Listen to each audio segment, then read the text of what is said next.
एक ज़माने में एक घने जंगल के अंदर वाक़ एक अजीब व गरीब गांव में स्नो वाइट नाम की एक खूबसूरत शहज़ादी रहती थी। वो अपने शानदार बालों, अच्छी जिल्द और होठों की तरह सुर्ख सेबों की वजह से पूरी ममलकत में मशहूर थी। इसकी सौतेली माँ मलिका स्नो वाइट की खूबसूरती से बुरी तरह हसद करती थी और मुसलसल उसे नुकसान पहुंचाने के तरीके तलाश करती थी। सर्दियों की एक सुबह, जब स्नो वाइट ताज़ा गिरे हुए बर्फ के टुकड़ों की तारीफ कर रही थी, मलिका एक फरेबी मुस्कुराहट के साथ इसके पास आए। स्नो वाइट, मेरी प्यारी, उसने प्यार से कहा, मैंने तुम्हें और भी खूबसूरत बनाने का तरीका ढूंढ लिया है। मेरे पीछे चलो। मलिका स्नो वाइट को महल के अंदर एक छोटे से कोठरी में ले गई, जहां उसने एक धूल आलूद पुराना आईना रखा था, जिस पर गहरे जादू का जादू था। आईने ने स्नो वाइट के चेहरे से भी ज्यादा चमकदार चेहरा जाहिर किया। ये आईना, मलिका ने सरगोशी की, ये आईना आपको अबदी खूबसूरती अता करेगा। आपको सिर्फ ये करना है कि ये जादुई अल्फाज बोलें, आईना, आईना, दीवार पर मुझे उन सब में सबसे खूबसूरत बना दे। स्नो वाइट ने हिचकिचाहट महसूस की। ये महसूस किया कि कुछ गलत है, लेकिन मलिका ने इसरार किया। इसने हिदायत के मुताबिक अल्फाज कहे और एक हैरान कुन तब्दीली शुरू हो गई।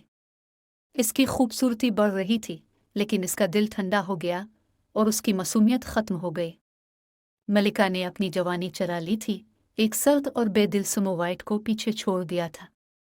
मलिका, जो अब स्नो वाइट की साबिका खूबसूरती की हामिल है, से इस उम्मीद पर जंगल में डाल दिया कि वो कभी वापस नहीं आएगी। स्नो वाइट बेमकसद घूमती रही, खोई हुई और उलझती रही, यहाँ तक कि वो दरख्तों के दरमियान बसी हुई एक छोटी सी कॉटेज से ठोकर खा गई।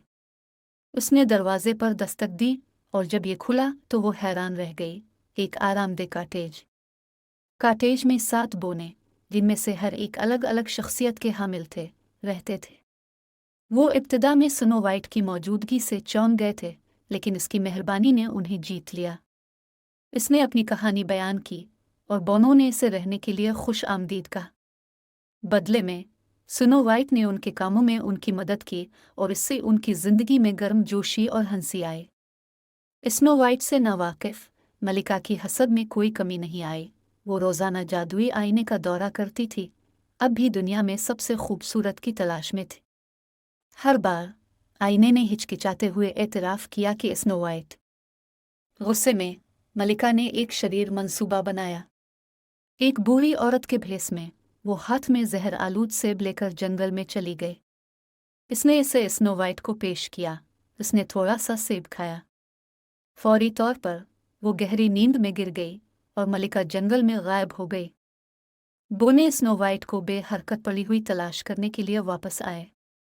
गमज़दा, उन्होंने इसे शीशे के ताबूत में रखा। उसकी खूबसूरती की खबर पूरी ममलकत में फैल गई और जल्द ही पड़ोसी मुल्क के एक शहजादे ने इस जादूगरनी लड़की के बारे में सुना। शहजादा कहानी से मुतासिर हुआ और उसकी खूबसूरती को देखने के लिए बेचैन होकर शहजादा कॉटेज की तरफ रवाना हुआ। जब उसने स्नो वाइट को देखा तो वो इसकी खूबसूरती से हैरान रह गया। वो इसे चूमने के लिए नीचे झुका और जैसे ही इसके होंठ इससे मिले, जादू टूट गया। स्नो वाइट जाग गई।